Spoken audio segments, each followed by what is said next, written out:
Welcome to digital educare. আমি তোমাদের ভৌতবিজ্ঞানের শিক্ষক নূর স্যার চলে আসলাম আরেকটি ভিডিও নিয়ে। তো যাই হোক, আমরা আগের যে ভিডিওগুলো তোমরা দেখেছো সেখানে দেখেছো কি আমরা আলো শুরু করেছি, সেখানে আলোর যে প্রতিফলন শেষ আমাদের প্রতিসরণের কিছুটা হয়েছে। আমরা আজকে কি প্রতিসরণের আর একটু দেখবো, আমাদের প্রতিসরণটা একটু বড় আছে, তাই প্রতিসরণ আমরা আজকে দেখবো কি কাচের স্ল্যাব আর প্রিজমের মধ্য দিয়ে আলো গেলে সেখানে প্রতিসরণ ঘটবে, তার ফলে কি কি হয় আমাদের সূত্র আমরা এখান থেকে পাই ওটা দেখবো। আর প্রতিসরণের আরেকটা টপিক আমাদের আছে লেন্স। লেন্সটা আমাদের অনেক বড় টপিক, ওটা আমরা নেক্সট পরের ভিডিওতে আমরা দেখবো। লেন্সটা আমাদের জন্য ইম্পর্টেন্ট। যাই হোক, এটা কিন্তু আমাদের জন্য ইম্পর্টেন্ট, বিশেষ করে প্রিজম থেকে অঙ্ক থাকে, সেদিন আমাদের প্রিজমটা ভালো করে বুঝতে হবে। এছাড়াও কাচের স্ল্যাব থেকে আমাদের শর্ট কোশ্চেন থাকে, আমাদের একটা ক্যালকুলেশন আছে, সেটাও দেখতে হবে। তাই বেশি দেরি না করে আমরা শুরু করে দিই আজকের ভিডিও। তো দেখো, আমাদের শুরুতেই যেটা দেখবো আজকে আমরা কাচের স্ল্যাব। কাচের স্ল্যাব, আশা করি তোমরা কাচের স্ল্যাব জিনিসটা কি জানো। এই যে তোমরা ছবিতে দেখছো, মানে একটা কাচের টুকরো হবে, মানে কাচের টুকরোটা কেমন হবে, আয়ত ঘনাকৃতি। কেমন বলছে? আয়ত ঘনাকৃতি। এই যে এরকম হবে, আয়ত ঘন, ঠিক আছে। তো এরকম একটা কাচের স্ল্যাব যদি থাকে, সেটাকে আমরা কি বলি? কাচের, এই যে কাচের স্ল্যাব, এর মধ্যে দিয়ে আলো গেলে কি কি ঘটবে আমরা সেটা দেখতে হবে। তো আমাদেরকে এখানে এই যে এটাকে যদি আমি নাম দিই এ, এটাকে নাম দিই বি, এই কোনটাকে নাম দিই, এটাকে নাম দিই সি, এটাকে নাম দিই ডি, ঠিক আছে। তাহলে এই যে এ বি সি ডি, এই যে উপরে যে তলটা আছে, এই তলটা আমাদের কি প্রতিসারক তল। এই জিনিসটি প্রতিসারক তল মানে কি? যেই তলটা আলো আসে পড়বে সেটাকে বলে কি প্রতিসারক তল। আবার কি নিচেও এরকম একটা, এই তলের নিচেও আরেকটা, নিচের দিকে মানে মাটিতে যে স্পর্শ করেছে সেটা একটা তল। যদি আমি এখানে ই দেই, এখানে এফ দেই, এখানে জি দেই, এখানে এইচ দেই, ই এফ জি এইচ, এটা আমাদের কি প্রতিসারক তল। তাহলে এখানে আমাদের দুইটা প্রতিসারক তল রয়েছে, একটা উপরের দিকে একটা নিচের দিকে। আলো এই পাশে প্রবেশ করবে, কাচের মধ্য দিয়ে যাবে, নিচ দিয়ে বেরিয়ে যাবে, ঠিক আছে। তো এবারে এখানে যদি আমাদের কি একটা আলোক রশ্মি যদি এসে কাচের স্ল্যাবে পড়ে, তাহলে সেখানে কি হবে তোমাদের এই ছবিটাতে দেখানো রয়েছে, ঠিক আছে। তো যাই হোক, এখানে ক্যালকুলেশনটা দেখো আমরা কি ধরেছি, যে একটা আলোক রশ্মি কি পি কিউ, এই যে পি কিউ একটা আলোক রশ্মি এসে কি কাচের স্ল্যাবের মধ্যে কিউ বিন্দুতে পড়লো, আলোটা আসলো কিউ বিন্দুতে আপতিত হলো। আপতিত হওয়ার পর কি হবে? আলোক রশ্মিটা কি কাচের মধ্যে দিয়ে যাবে, এই যে কিউ আর, এই পথে, এই পথটা দিয়ে কি আলোক রশ্মিটা কাচের মধ্যে দিয়ে গেল, যাওয়ার পর কি আবার কাছ থেকে বেরিয়েও যাবে, এই যে আর এস, এই যে আর এস পথে কিও বেরিয়ে গেল। তাহলে পি কিউ পথে আসলো, কিউ আর পথে কি কাচের মধ্যে দিয়ে গেল, আর কি আর এস পথ দিয়ে বেরিয়ে গেল। তাহলে এখানে আমাদের প্রতিসরণ দুইবার ঘটছে। ফার্স্ট কথা, প্রতিসরণ কয়বার ঘটছে? দুইবার। কোথায়? একবার এখানে ঘটছে, এখানে কি এটা যদি বায়ু হয়, এটা কাচ, বায়ু থেকে কাছে যাচ্ছে, একবার প্রতিসরণ। আবার নেক্সট এখানেও হচ্ছে, এখানে এই কাছ থেকে বায়ুতে চলে যাচ্ছে, তাহলে এখানে আরেকবার প্রতিসরণ। টোটাল প্রতিসরণ কতবার হবে? দুইবার হবে। তো আমি এখানে ধরেছি এই যে এটা, এটা কি হচ্ছে I1, এখানে যে আপতন কোনটা I1, এই যে প্রতিসরণ কোনটা কত ধরেছি R1, ঠিক আছে। এবার যদি এটা I1 হয়, এটা যদি R1 হয়, তাহলে এই যে দ্বিতীয় যে আমাদের এখানে প্রতিসরণ ঘটছে, তাহলে এখানে কি আপতন রশ্মি, আপতিত রশ্মি এটা, প্রতিসৃত রশ্মি এটা, এই আপতনে মানে এই যে এখানে প্রতিসরণের ক্ষেত্রে। এবার এখানে একটা আপতন কোণ আছে, এখানে আপতন কোণটা এই যে এটা যদি R1 হয়, এটাও R1 হবে। এখন তোরা জিজ্ঞেস করতে পারিস কেন হবে? এটা R1 হলে এটা ওখানে R1 হবে, এটাকে কেন? একান্তর কোণ হওয়ার জন্য এটা হবে। একান্তর কোণ আমি কি বলেছিলাম, যদি আমাদের কি দুইটা সমান্তরাল রশ্মি থাকে বা রেখা থাকে, মাঝখানে একটা কি ছেদক থাকে, তাহলে কি হয়? এই কোণটার সাথে এই কোণটা সমান হয়। সিম্পল কথা। আমরা কি আগের উপক্ষীয় রশ্মির ক্ষেত্রেও দেখেছিলাম, যদি আমাদের দুইটা সমান্তরাল রশ্মি থাকে, এই যে একটা সমান্তরাল রশ্মি, একটা সমান্তরাল রশ্মি, মাঝখানে একটা কি ছেদক থাকে, একটা রেখা থাকে যেটা কি দুইটাকে জয়েন করায়, তাহলে কি এই দিকের কোণটা আর এই দিকের কোণটা সমান হয়। সেম দেখো, এখানে একটা আমাদের কি এই যে এটা ডট ডট দিয়ে যেটা আছে, এটা আমাদের কি একটা রশ্মি, একটা রেখা, এই যেটা একটা রেখা, দুইটাই কি হবে? সমান্তরাল হবে। কেন? এটা অভিলম্ব, এটা অভিলম্ব, দুইটাই কি 90 ডিগ্রি কোণের উপরের দিকে আছে, তাহলে এই দুইটা আমাদের কি সমান্তরাল। আর এই যে রেখাটা আছে, এই রেখাটা আমাদের কি করছে? জয়েন করাচ্ছে দুইটাকেই, এটা হলো কি ছেদক। যদি এটা ছেদক হয়, তাহলে সিম্পল কি এখানে একটা রেখা, এইখানে একটা রেখা, এই আমাদের কি ছেদক, তাহলে এই কোণটা আর এই কোণটা সমান হবে। তাহলে এই কোণটা আর এই উপরের কোণটা সমান, এটা যদি R1 হয়, এটা হবে কি R1, ঠিক আছে। তাহলে এই কোণটার সাথে আমাদের এই কোণটা হলো সমান। নেক্সট পেজে যাই। নেক্সট পেজে কি বলছে এখানে, আমি যেগুলো জিনিস বললাম এগুলো এখানেই বলা আছে। যদি কিউ বিন্দুতে প্রতিসরণ কোণ I1 হয়, এখানে আপতন কোণ হবে, সরি এটা আপতন কোণ, এটা এখানে দেখে লাভ নেই। আপতন কোণ যদি I1 হয়, প্রতিসরণ কোণ যদি R1 হয়, তবে চিত্র অনুযায়ী কি হবে? আর বিন্দুতে কাচ ও বায়ুর সংযোগস্থলে আপতন কোণ R1 হবে, মানে এই কোণটা কি হবে? R1 হবে। কেন হবে? কারণ এটা একান্তর কোণ। এই জিনিসটাই বললো যে এই যে এই কোণটা আছে, এটা কি হবে? এটার সাথে সমান হবে, যেটাকে R1 হবে। গেল। এবার আমি কি মিউ এর মানগুলো বের করি। মিউ মানে আমরা কি জানি? প্রতিসরাঙ্ক। প্রতিসরাঙ্ক মানে কি? পরম প্রতিসরাঙ্ক। এই যে এখানে আছে, এখানে মিউ এর মান কত হবে? মিউ এর মান হবে, মিউ সমান সমান কি হয়? মিউ সমান সমান হয় কি? Sine I by sine R. Sine I মানে কি উপরে থাকবে আপতন কোণ, নিচে থাকবে কি প্রতিসরণ কোণ। তাহলে এখানে মিউ সাইন আপতন কোণ আমাদের এখানে লাগবে, এখানে আপতন কোণ কত I1, ঠিক আছে। তাহলে সাইন I1 বাই নিচে কি সাইন আর মানে কি প্রতিসরণ কোণ, এখানে প্রতিসরণ কোণটা কত R1, তাহলে এখানে হবে সাইন R1, যেটা এখানে লিখেছে দেখ মিউ সমান সমান কি sign I1 by sine R1 গেল। আশা করি এখানে মানে কোনো অসুবিধা নেই। আমরা এটা কি স্নেলের সূত্র থেকেই জানি যে কি মিউ সমান সমান কি হয় সাইন আই বাই সাইন আর হয়, মানে সাইন তার আপতন কোণ বাই সাইন প্রতিসরণ কোণ। এখানে আপতন কোণ কি I1, ওই জন্য সাইন I1, প্রতিসরণ কোণ R1, তাই এখানে কি সাইন R1। আর মিউ মানে কি আমাদের, মিউ মানে কাচের প্রতিসরাঙ্ক, ঠিক আছে। বায়ুর সাপেক্ষে আমরা কি বায়ু থেকে কাছে যাচ্ছে, তাহলে বায়ুর সাপেক্ষে কাচের প্রতিসরাঙ্ক গেল। এটা গেল কি এই বিন্দুর ক্ষেত্রে। এবার আমাদের আরেক জায়গায় প্রতিসরণ ঘটছে এই যে এই বিন্দুতে। এবার আমরা আরেক ক্ষেত্রেও দেখি আর বিন্দুতে প্রতিসরণের ক্ষেত্রে কি হবে। দেখো এটা যদি মিউ হয় এটা 1/μ হবে। কেন 1/μ হবে, এখানে কি বায়ু থেকে কাছে, আবার এখানে কি কাছ থেকে বায়ুতে, মানে উল্টা। বায়ু থেকে কাছে গেলে যদি মিউ হয়, কাছ থেকে বায়ুতে গেলে উল্টাটা হবে 1/μ। ওই জন্য কি লিখেছি 1/μ সমান সমান। এটাতে কোনো অসুবিধা নেই, মিউ আর 1/μ কেন হচ্ছে। তো এটা যদি বুঝে থাকো তাহলে দেখো সমান সমান এখানে কি হবে, এখানেও সাইন আই বাই সাইন আর হবে। তো এখানে দেখো সাইন আই মানে কি প্রতিসর আপতন কোণ, সাইন আই মানে কি আপতন কোণ। দেখো এই বিন্দুতে আপতন কোণের মানটা কত R1, ঠিক আছে। তাহলে এখানে তোমায় আই দেখলেই যেখানে আই লিখতে হবে এরকম কোনো মানে নেই। আমাদের কি দেখতে হবে আপতন কোণটা কত, আমাদের এই বিন্দুতে আপতন কোণ মানে এটা উপরের দিকে, তাহলে এখানে লিখলাম সাইন R1 আপতন কোণের জায়গায়। নেক্সট এবার প্রতিসরণ কোণ, এখানে কিন্তু I2 মানে প্রতিসরিত হওয়ার পর যে কোণটা তৈরি করছে I2, ওই জন্য নিচে কি আমরা সাইন প্রতিসরণ কোণ I2 লিখলাম, sign R1 by sine I2 গেল। এখানে মিউ কি কাচের প্রতিসরণ এখানে আগেই বলা আছে, এখানেও বলা আছে। তাহলে আমরা কি এটা একটা সমীকরণ পেলাম, এটা একটা সমীকরণ পেলাম। আমরা কি করব, এই দুটো সমীকরণকে গুণ করব, এইটা দিয়ে এটাকে গুণ করলাম। তাহলে এখানে মিউ আছে, এখানে 1/μ, তাহলে মিউ গুণ 1/μ। তাহলে কি আমাদের বাদিকের গুণটা হয়ে গেল সমান সমান। ডান দিকে কি আছে সাইন R1 বাই, এখানে sine I1 by sine R1, এই যে sign I1 by sine R1, আর নিচেরটা গুণ, আচ্ছা এটা গুণ হবে, ঠিক আছে। গুণ আমাদের এটার সাথে গুণ করব, ঠিক আছে। আমরা এটার সাথে এটা গুণ করছি, সিম্পল কথা। তাহলে কি আগে বাম দিকের গুলো গুণ করবো, এখানে বাম দিকে মিউ আর 1/μ আছে গুণ করলাম, আর ডান দিকে কি কি আছে এটা আছে আর এটা আছে। তাহলে আমরা কি এই দুটোকে এটার সাথে এটা গুণ করবো। তাহলে এটা কি আছে sign I1 by sine R1 গুণ, এখানে কি sign R1 by sine I2, এই sign R1 by sine I2 গুণ করলাম। যদি গুণ করি কি মিউ মিউ কাটা যাবে এখানে সিম্পল, আর এখানে সাইন R1 কাটা যাবে। তাহলে সিম্পল কি হবে, এখানে কি খালি 1 পড়ে থাকবে সমান সমান, এখানে কি উপরে সাইন I1 নিচে সাইন I2 পড়ে থাকবে, তাহলে sign I1 by sign R2। তাহলে এখান থেকে আমি যদি এদিকে গুণ করি কোনাকুনি গুণ, সাইন I1 সমান সমান কি হবে সাইন R1 এর সাথে 1 এর গুণ। সাইন R1 কে যদি আমি 1 দিয়ে গুণ করি কত হবে, সাইন R1ই হবে। আমরা জানি কোনো সংখ্যাকে যেই সংখ্যা দিয়ে গুণ করা হয় সেটাই হয়। তাহলে সাইন R1 দিয়ে যদি আমি 1 কে গুণ করি সাইন R1ই হবে। আচ্ছা I2 এটা, তাহলে এখানে I2, ঠিক আছে। সাইন I2 হয়ে গেল। এখানে প্রিন্টিং মিস্টেক হয়েছে, কারণ এখানে আমরা যখন গুগল লেন্স দিয়ে কপি করে ইসে করি তো ওই জন্য একটু সমস্যা হয়ে যায়। তাহলে কি হলো, এখানে I1 সমান সমান I2 হয়ে যাবে, কেন sign I1 equals to sign I2 হলে I1 ইকুয়ালস টু I2 হবে, সাইনটা আমাদেরকে উঠে যাবে। তোমরা হয়তো এই চ্যাপ্টারগুলো করবে, সাইনের চ্যাপ্টার করেছো তোমরা অঙ্কে, হ্যাঁ মাধ্যমিকে আসে, আরও তোমরা অনেক কিছু করতে হবে, ত্রিকোণমিত্রি। তাহলে এখানে তোমাদের I1 ইকুয়ালস টু I2 হবে, ঠিক আছে, সিম্পল ব্যাপার। যদি এটা I1 ইকুয়ালস টু I2 হয়, এটা মানে কি, এটা মানে হলো যেই কোণে ও এসে পড়ছে সেই একই কোণ দিয়ে বাইরে বেরিয়ে যাবে। বুঝছো কি বললাম, যেই কোণ দিয়ে ও এসে কি আপতিত হবে সেই সেম কোণ দিয়ে ও বাইরে বেরিয়ে যাবে। এই I1 কোণে আপতিত হলো, I2 কোণে বেরিয়ে গেল, তাহলে যেই কোণে আপতিত হলো সেই কোণেই বেরিয়ে যাবে।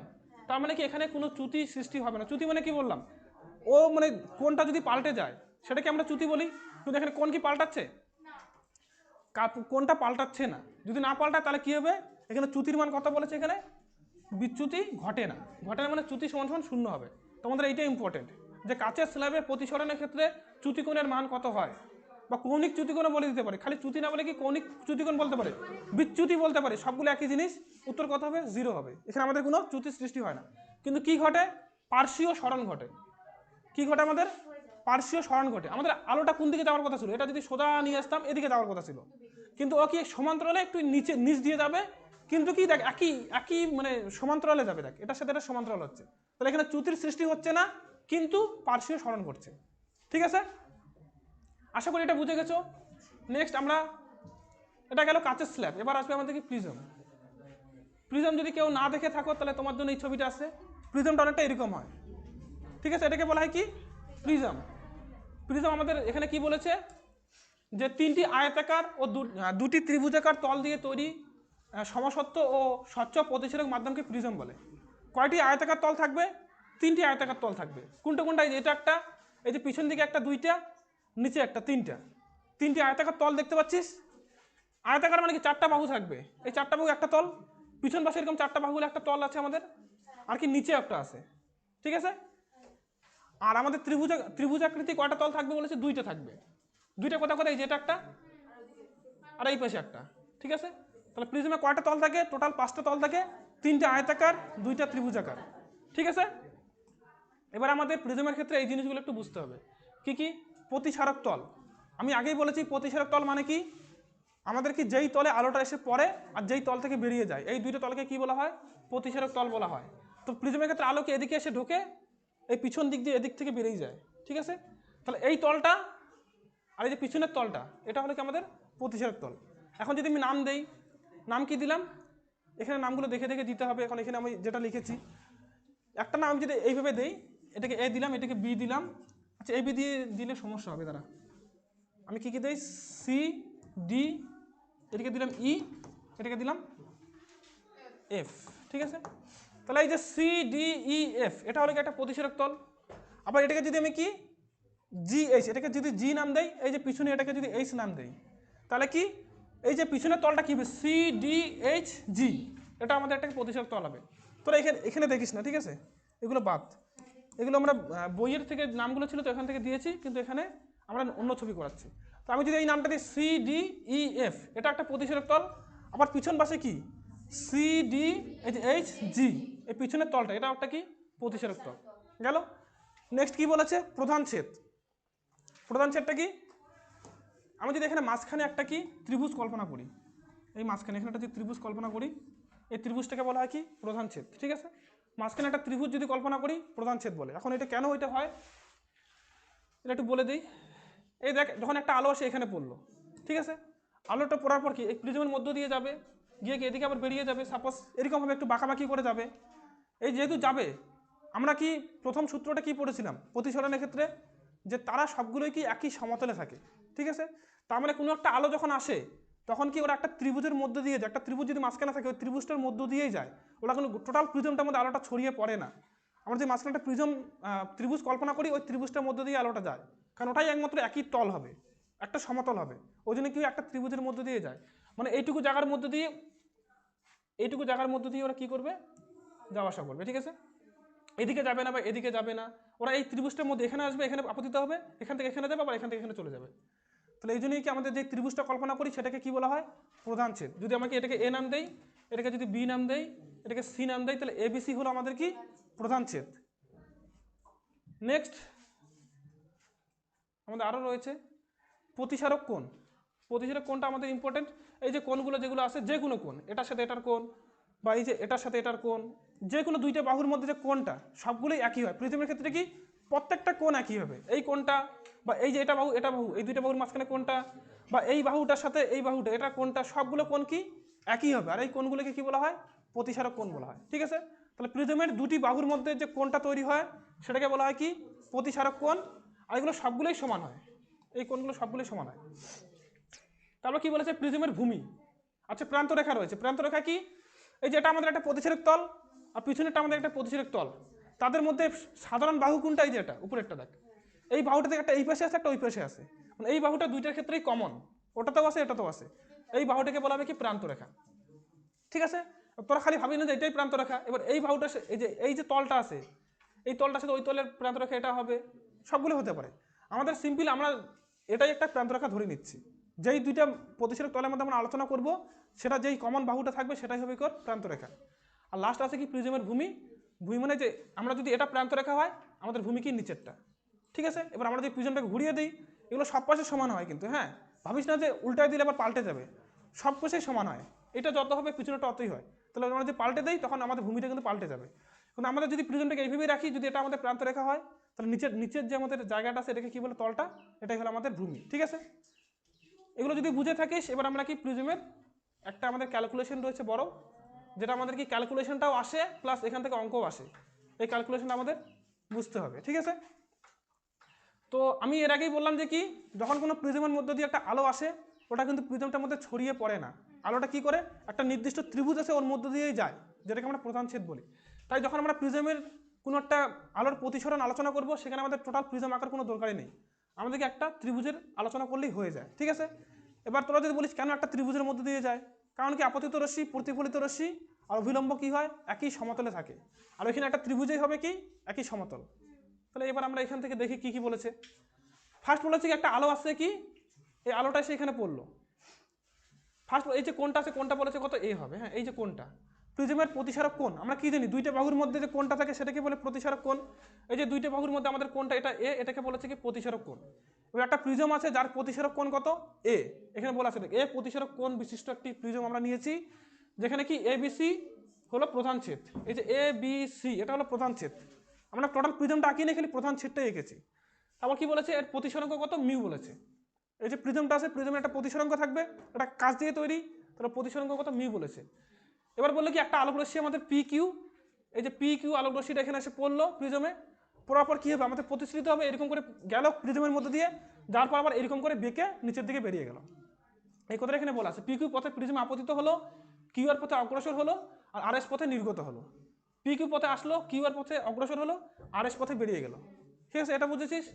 এবার কি বলেছে পি কিউকে সামনের দিকে এবং আর এসকে আমরা পিছনের দিকে বাঁকিয়ে নিয়ে গেলাম, এই যে পি কিউটা আছে পি কিউটা আমি সামনের দিকে ডট ডট করে এরকম টানলাম একটা রেখা। ঠিক আছে, আবার এই যে আর এসটা আছে আর এস কোনটা আমাদের এটাকে আর এস, এটাকে আমরা কি পিছন দিকে নিয়ে গেলাম। ঠিক আছে, তো এই যে দুইটা এই বাহুটা আর এই বাহুটা মাঝখানে একটা কোণ তৈরি করলো, এই কোণটাকেই বলা হবে কি প্রিজমের চ্যুতিকোণ। তোদের পরীক্ষায় কি আসে প্রিজমের ক্ষেত্রে প্রিজমের প্রতিসরণের ক্ষেত্রে চ্যুতিকোণের মান বের করো, পরীক্ষায় এইভাবে কোশ্চেনটা দিবে, তোদেরকে এই ডেল্টার মানটা বের করতে হবে এই কোণটার মানটা বের করতে হবে। আমরা যে ক্যালকুলেশনটা করছি তোদের টার্গেট কি এই যে ডেল্টা পাচ্ছি ডেল্টার মানটা বের করতে হবে, এই চিহ্নটা কি বলে ডেল্টা। ঠিক আছে, ডেল্টা নামটা মনে রাখবি ডিই এল টি এ ডেল্টা। ঠিক আছে, প্রিজমের চ্যুতিকোণকে আমরা কি দিয়ে লিখি ডেল্টা দিয়ে লিখি। এবার আমাদের এগুলো বার মানে এটা বের করার জন্য কি করব আমরা এই যে এখানে আমাদের যে বাহু মানে আমাদের যে রশ্মিটা আসলো সেটার আপতন কোণ কত ধরলাম I1 ধরলাম, এটাকে ধরলাম I1। এই যে এখানে যে বের হয়ে গেল এটাকে আমরা কি বলি প্রতিসরণ কোণ বলি, এটাকে ধরলাম R1। ঠিক আছে, আবার এখানে আরেকবার প্রতিসরণ হয়েছে, এখানে একবার হয়েছে এখানে একবার হয়েছে, এখানে কি বায়ু থেকে কাছে ঢুকলো আবার এখানে কাছ থেকে বায়ুতে বেরিয়ে গেল, তাহলে এই প্রতিসরণের ক্ষেত্রে আমরা ধরলাম কি এই যে আপতন কোণটা ধরলাম R2 আর প্রতিসরণ কোণটা কি এটাকে ধরলাম কি I2। ঠিক আছে, এগুলো ধরে নিয়েছি, এখানে এগুলি বলা আছে I1 R1 আর কি R2 I2। ঠিক আছে, এবার যদি এটা বুঝিস এবার দেখ আমরা এই ত্রিভুজটা নিয়ে আলোচনা করি, এটা ত্রিভুজ এই ত্রিভুজটা কি বলেছে ত্রিভুজ কিউ ও আর এর ক্ষেত্রে, এই যে কিউ ও আর এইটুকু ত্রিভুজ যে আছে আমাদের এটার ক্ষেত্রে দেখো তিনটে কোণ আছে আমাদের, এখানে একটা কোণ এখানে একটা কোণ এখানে একটা কোণ। ঠিক আছে, আমি বাইরে একটু ছবিটা এখানে এঁকে বোঝাই, এই যে আমাদের একটা ত্রিভুজ আছে। ঠিক আছে, আমার এই ত্রিভুজের দিকে একটা বাহু আছে, এখানে কোণটাকে বলছে ডেল্টা। দেখ এটা হয় এই ছবির সাথে এই ছবির মিল আছে, এই যে ত্রিভুজটা আছে বাইরে একটা দাগ গেছে এই কোণটার নাম বলেছে কি ডেল্টা। এই যে আমাদের ত্রিভুজ বাইরে একটা লাইন গেছে এখানে কোণটার নাম কি ডেল্টা। ঠিক আছে, এবার এখানে আমরা একটা মানে আগের আমাদের একটা কনসেপ্ট আছে কি ত্রিভুজের বহিস্থ কোণ অন্তস্থ বিপরীত কোণ দ্বয়ের সমষ্টির সমান, তোমাদের অঙ্কের একটা উপপাদ্য কি বলেছে ত্রিভুজের এটা কি বহিস্থ কোণ, এই কোণটা কি ত্রিভুজের বাইরে আছে কোণটা, এটা হয়ে গেল কি ত্রিভুজের বহিস্থ কোণ। এই বহিস্থ কোণটা কি হবে অন্তস্থ মানে ত্রিভুজের ভিতরের যে কোণগুলো আছে এর বিপরীত কোণগুলো, এর বিপরীত কোণ কোনটা হবে এটা হবে না, এটা কি এর সাথেই কোণটা আছে, তাহলে এই বিপরীত কোণ এটা আছে আর এটা আছে এই দুটো কোণের যোগফলের সমান হবে, এটা আমাদের কি থিওরি উপপাদ্য যাকে বলে। তাহলে বহিস্থ কোণ কত হবে এই দুটো কোণের সমষ্টির সমান হবে, বুঝেছিস। তাহলে ডেল্টা সমান সমান কি হবে, আচ্ছা এটা আগে দেখ এই জিনিসটা আগে দেখ, এটা আমরা এখানে করেছি সিম্পল আগে এই জিনিসটা দেখ আমাদের এই টোটাল এই কোণটা কত হবে বলতো, এই টোটাল কোণটা মুছে দিই আগে আমি, এই যে টোটাল এখান থেকে এই কোণটা কত হবে, এটা যদি I1 হয় এটাও I1 হবে, কেন এটা বিপরীত কোণ দেখ এই রেখাটার দিকে গেছে এই রেখাটার দিকে এসছে এটা আমাদের I1, এটা যদি I1 হয় এই পেছনেটাও I1 হবে, সিম্পল কথা। যদি এটা এই টোটালটা I1 ঠিক আছে, আবার এটা কি R1, তাহলে খালি এইটুকু আমাদের কি হবে টোটালটা থেকে R1টা বাদ দিলে তো আমরা ওটা পেয়ে যাচ্ছি। ঠিক আছে, তাহলে এখানে বলেছে এটা কোণ ও কিউ আর, মানে এই যে আমাদের ও কিউ আর এইটুকু কোণ কি হবে আমাদের টোটাল আই থেকে এই টোটাল আইটা থেকে এইটুকু বাদ দিব, এই টোটালটা থেকে যদি আমি এইটুকু বাদ দিই তাহলে এইটুকু পেয়ে যাচ্ছি উপরেরটা। তো ওটাই বলেছে, তাহলে কি কোণ ও কিউ আর সমান সমান কি I1 মাইনাস R1। ঠিক আছে, আবার এই ত্রিভুজটার ক্ষেত্রে কোন ত্রিভুজ দেখ বলেছে এখানে, ত্রিভুজ কিউ ও আর, মানে এই যে আমাদের কিউ কোথায় আছে, এই যে কিউ ও আর, এই ত্রিভুজটার ক্ষেত্রে দেখ এই যে এই টোটাল কোণটা কত হবে, এই কোণটা দেখ, এটা যদি I2 হয় এটাও I2 হবে, সেম ব্যাপার এটা I2 হবে। এবার আমাদের এইটুকু কোণ কত হবে, দেখ এই টোটালটা থেকে আমি কি এইটুকু বাদ দিব, বাদ দিলে আমরা উপরেরটা পেয়ে যাচ্ছি, টোটালটা থেকে আমি নিচেরটুকু বাদ দিচ্ছি তাহলে উপরেরটুকু পেয়ে যাচ্ছি। টোটালটা কত I2 আর নিচেরটুকু কত R2, I2 থেকে R2 বাদ দিলে আমাদের উপরের কোণটা পেয়ে যাচ্ছি। ওটাই বলেছে কি ও আর কিউ সমান সমান কি হবে I2 মাইনাস R2। ঠিক আছে, এটা যদি পেয়ে থাকিস এবার আমরা কি যেটা বললাম ডেল্টা দিয়ে, ডেল্টার মান কত হচ্ছে, এই যে এই কোণটার মান, এটা ডেল্টা, এই কোণটা কার সাথে, এর সাথে এর সাথে যোগ করলে যেটা পাবো তার সাথে সমান হবে, কেন এটা আমাদের এই ত্রিভুজটার কি বহিস্থ কোণ, এটা কি অন্তস্থ বিপরীত কোণ, এই দুটো কোণ। তাহলে আমরা যদি এইটা কোণকে যোগ করি তাহলে এই কোণটার মান পেয়ে যাব। তাহলে ডেল্টা সমান সমান কি হবে, এই কোণটা প্লাস এই কোণটা, দেখ ও কিউ আর প্লাস ও আর কিউ লিখেছে। এবার আমরা তো এদের মানগুলো বের করলাম, ও আর কিউ, ও কিউ এর মান কত বের করলাম, এটা বের করলাম, ও আর কিউ এর মান কত বের করলাম, এটা বের করলাম।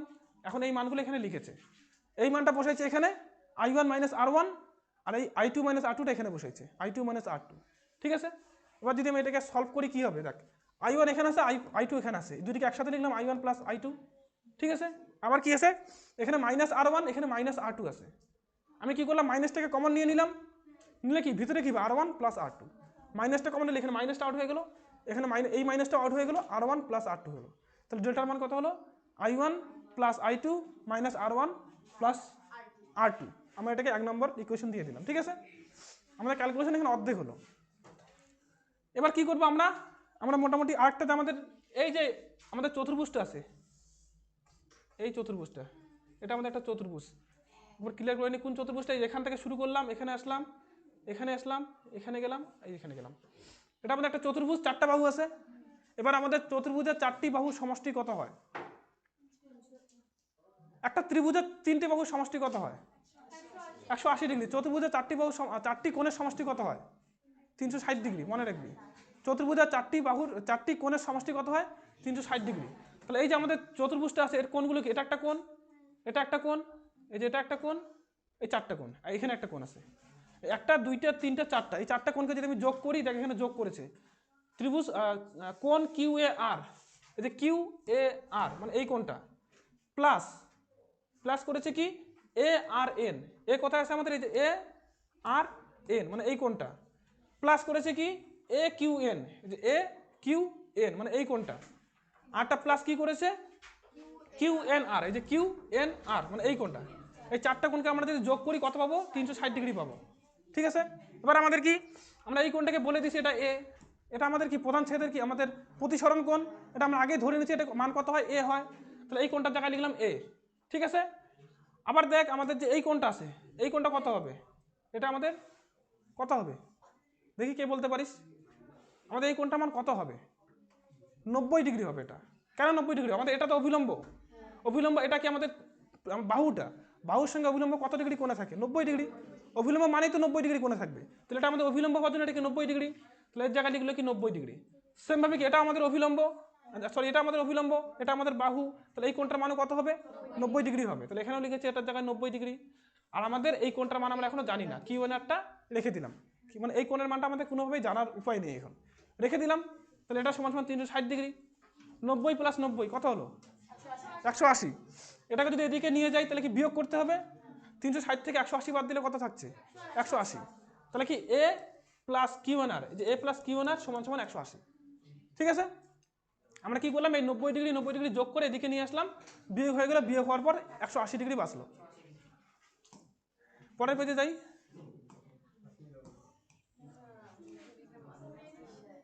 এবার নেক্সট আমাদের ক্যালকুলেশন শেষ, এই যে এটাই কিন্তু আমরা আরেকবার দেওয়া হয়েছে এখানে, হ্যাঁ যে আমরা কি পেলাম লাস্ট এটা পেলাম এ প্লাস কিউ এন আর সমান সমান কি 180 ডিগ্রি এটা পেলাম। এবার আমরা কি আর একটা ত্রিভুজে যাই N Q R, N Q R ত্রিভুজ আমাদের কোনটা, এই যে এন কিউ আর মানে এইটুকু ত্রিভুজ, এখান থেকে শুরু করলাম এইটুকু, এইটুকু ত্রিভুজ, ত্রিভুজের 3টে কোণের সমষ্টি কত হবে 180 ডিগ্রি, এটাই বলেছে। দেখ এন কিউ আর ত্রিভুজের ক্ষেত্রে কি এটার মান কত R1, এই কোণটার মান কত R2, আর এই কোণটার মান আমরা জানি না, তাহলে R1 plus R2 plus Q N R, এই যে কিউ এন আর এই কোণটা, সমান সমান কত 180 ডিগ্রি হবে। এবার আমি কিউ1 আরটাকে রাখলাম, আর1 আর2টাকে এই পেছনে নিয়ে আসলাম, তাহলে কি হবে 180 ডিগ্রি মাইনাস আর1 প্লাস আর2। এটা কি টোটালটা বিয়োগ হয়ে যাবে এর সাথে, এটা পেয়ে গেলাম। তাহলে এই যে দুইটাই পেলাম না, একটা কি পেলাম এ প্লাস কিউ1 আর সমান সমান 180 ডিগ্রি, আবার কিউ1 আর মানে কত 180 ডিগ্রি মাইনাস আর1 প্লাস আর2। এবার এই যে এটার জায়গায় আমরা এই মানটা বসিয়ে দিব, ঠিক আছে। এটা কিউ1 আর, এই কিউ1 এর জায়গায় আমরা এই কিউ1 এর মানটা বসিয়ে দিব। যদি বসিয়ে দিই তাহলে কি পাবো এ প্লাস এই যে কিউ1 এর জায়গায় বসালাম কত 180 degree minus আর1 plus আর2, 180 degree minus আর1 plus আর2 বসানো হলো মানটা। যদি বসাই তাহলে কি হবে, এখান থেকে আমরা এর মান এই যে 180 ডিগ্রি 180 ডিগ্রি কাটা গেল, ঠিক আছে। তাহলে কি এটাকে যদি আমি এদিকে নিয়ে আসি কি প্লাস হবে, এ সমান সমান আর1 প্লাস আর2। এই যে মাইনাস চিহ্নটা কি হবে এদিকে গেলে প্লাস হয়ে যাবে। তাহলে আমরা কি পেলাম এ ইকুয়ালস টু আর1 প্লাস আর2, ঠিক আছে। এটা বুঝতে পেরেছিস, এ সমান সমান আর1 প্লাস আর2। যদি এটা পেয়ে থাকিস, আমাদের লাস্ট ডেল্টার মানটা কি এসেছিল, ডেল্টার মানটা এরকম এসেছিল, আগের পেজে ছিল i1 plus i2 minus আর1 plus আর2। আমরা কি ডেল্টার মানটা এটা এসেছিল, তাহলে ডেল্টার মানটা কি হয়ে যাবে i1 প্লাস i2 তো থাকলো, মাইনাস মাইনাস কি আর1 প্লাস আর2 জায়গায় কি বসাবো এ বসিয়ে দিব, কারণ আমরা এখানেই দেখলাম এ ইকুয়ালস টু আর1 প্লাস আর2, তাহলে আর1 প্লাস আর2 জায়গায় খালি এ বসাবো। তাহলে এই যে ইকুয়েশনটা পাবো, এটাই হলো কি আমাদের কি প্রিজমের ক্ষেত্রে চ্যুতিকোণের মান। এটা তোদের পরীক্ষায় জিজ্ঞেস করে, ঠিক আছে। এটা তোদের ভালো করে জানতে হবে সূত্রটা, তার সাথে সাথে কি এখান থেকে অঙ্ক থাকবে, এই জন্য সূত্রটা মুখস্থ রাখতে হবে। ডেল্টা ইকুয়ালস টু কত i1 প্লাস i2 মাইনাস এ, ঠিক আছে। তাহলে মোটামুটি আমাদের এখানে আজকে ভিডিও শেষ করছি। আমাদের ভিডিওগুলো ভালো লাগলে অবশ্যই তোমরা সবাই লাইক শেয়ার কমেন্ট করবে, অবশ্যই ভিডিওগুলো দেখবে, ঠিক আছে, ধন্যবাদ।